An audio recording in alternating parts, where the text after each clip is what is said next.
মেহেদির আমি একটা থাপ্পড় মারছি, থাপ্পড়ের ভিডিও আবার ইয়াসিন করছে, বুঝছো? এখন কইরা বারবার আমার ওর বড় দিয়ে শেড দেওয়া সেটা প্রচার করবে।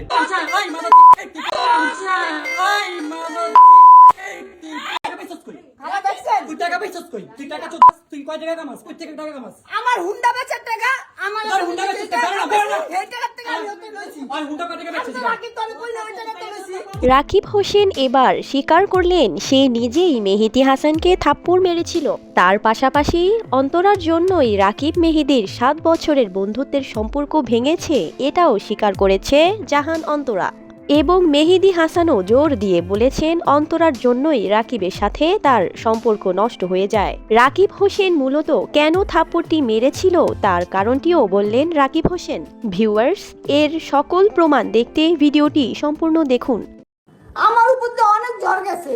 রাকিব তুই আমার বাইরে থাপ্পড় রাকিব যা যা।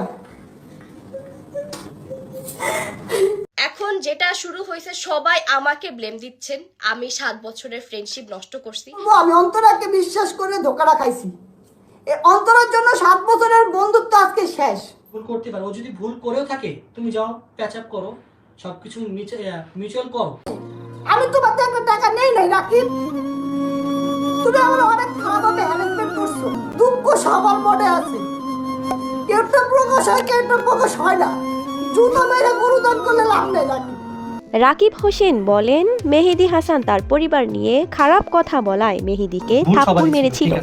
মেহেদী একটা কথা বলছে সেটা মাইনে নিতে পারিনি, আমি আমার পরিবার নিয়ে কি কথা বললাম সেটা কখনো মাইনে নিতে পারবো না। রাকিবের আম্মু বারবার রাকিবকে থামাইতেছে যে থামো রাকিব থামো, এরকম করার কোনো দরকার নাই।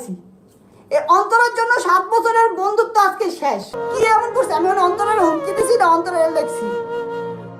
অন্তরা যেটা করছে তুমি এটাই বিশ্বাস করছো যখন আমি হুমকি দিছি? তোমার চ্যালেঞ্জ থেকে যে টাকা পাও আমি কখনো চাইছি?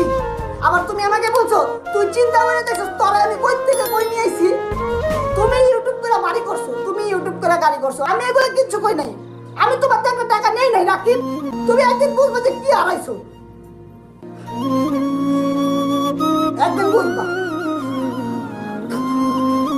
বেশি কিছু কইতে চাই না, আমার ভুলে গেছে। ভিউয়ার্স, আপনি কার পক্ষে? মেহেদী হাসানের পক্ষে নাকি রাকিব অন্তরার পক্ষে? অবশ্যই কমেন্টে আপনার মতামত জানিয়ে দিবেন।